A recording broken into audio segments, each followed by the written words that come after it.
नमस्कार, आप देख रहे हैं डॉक्टर साहिब, आपके साथ मैं हूं मुस्कान। दर्शकों, आज के इस एपिसोड में हम बात करेंगे फंगल इन्फेक्शन के बारे में। हम कई बार ऐसा देखते हैं कि हाइजीन मेंटेन नहीं करने की वजह से या फिर पसीने से या फिर बहुत दिन नहीं नहाने की वजह से बहुत सारे ऐसे फंगल इन्फेक्शन हो जाते हैं। आज हम इसी पे तमाम जानकारी लेंगे और ये बात करेंगे कि फंगल इन्फेक्शन होने के क्या कुछ कारण हैं और अगर होता है तो उसमें क्या करने की ज़रूरत है।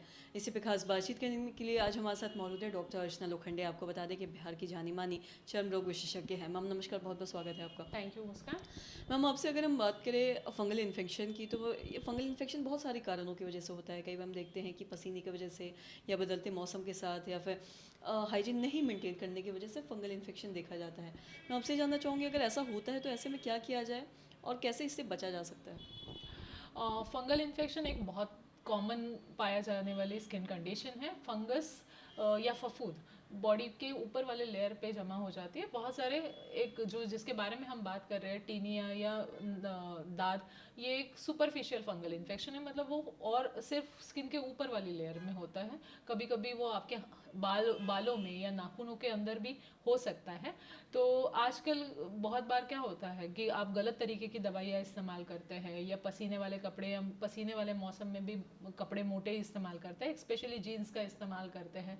बार बार धूप में जाना होता है, वही वही कपड़ा बार बार इस्तेमाल हो जाता है। तो इन सब चीज़ों की वजह से फंगस स्किन के शरीर ऊपर बना हुआ रहता है।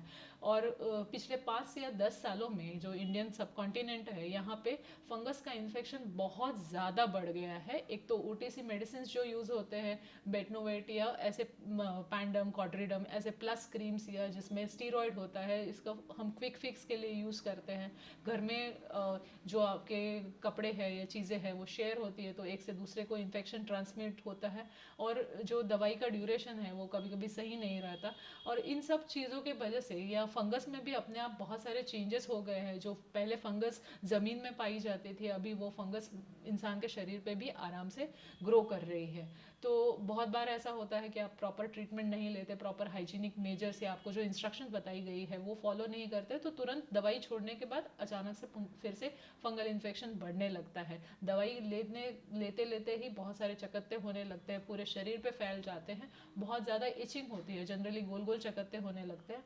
कभी कभी गीला काम करने के वजह से नाखूनों की परतें खुली हो जाती है और उसके अंदर भी फंगस ग्रो होने लगता है। कभी आप डायबिटीज़ या कोई किडनी की बीमारी है, कोई इम्यूनोसप्रेसेंट दवाइयाँ खा रहे हैं, तो उसके वजह से भी शरीर पे फंगस ग्रो होने के चांसेस हो जाते हैं। स्पेशली डायबिटिक्स की बात करूँगी तो उनको जेनाइटल एरिया में कैंडिडा जैसे एक फंगस होता है जो बहुत कॉमनली पाया जाता है। या फीमेल्स में भी वाइट डिस्चार्ज होता है, जो दही जैसा फटा फटा डिस्चार्ज होता है। तो दोनों पार्टनर्स को जनरली ये इन्फेक्शन तुरंत एक दूसरे से ट्रांसमिट होता है। तो इन सब चीज़ों को हमने नज़रअंदाज नहीं करना चाहिए।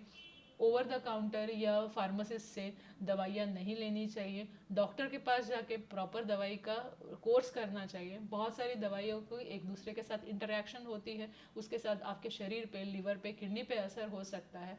तो आप प्रॉपर ड्यूरेशन के लिए दवाई लीजिए। बहुत बार ऐसा होता है कि क्लिनिकली इन्फेक्शन ठीक हो जाता है, मगर फंगस के स्पोर्स जो रहते हैं या कीटाणु जो रहते हैं अंदर छुपे हुए रहते हैं। तो जैसे ही हम दवाई बंद कर देते हैं, फिर से उभर के आते हैं। तो इन सब से बचने के लिए जो प्रॉपर कोर्स है वो करना बहुत ज़रूरी है।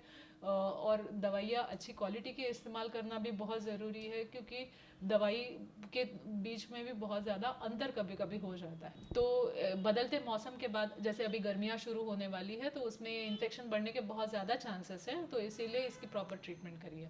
मैम बहुत बहुत शुक्रिया तमाम जानकारी देने के लिए। तो आशा करते हैं दर्शकों कि आप भी समझ पाए होंगे कि किन कारणों की वजह से फंगल इन्फेक्शन होता है और किन चीज़ों को करने से बचना है ताकि आपको भी फंगल इन्फेक्शन ना हो। जैसा कि डॉक्टर साहब ने बताया कि अक्सर देखा जाता है कि बदलते मौसम के साथ या फिर पसीने की वजह से या फिर हाइजीन मेंटेन नहीं करने की वजह से, चाहे औरतों की बात हो, चाहे वो वाइट डिस्चार्ज की बात हो या फिर कोई भी अगर पुरुषों में भी बात हो, तो हाइजीन मेंटेन करना बहुत ज़्यादा ज़रूरी है, वरना इससे फंगल इन्फेक्शन हो सकता है। तो आशा करते हैं दर्शकों की जो तमाम जानकारी है आपके लिए लाभदायक रही हो। तो आज की इस वीडियो में इतना ही। अगर आपने अब तक हमारे चैनल को सब्सक्राइब नहीं किया तो तुरंत कर लिए, साथ ही हमारे फेसबुक पेज को लाइक करें। वीडियो देखने के लिए आपका धन्यवाद।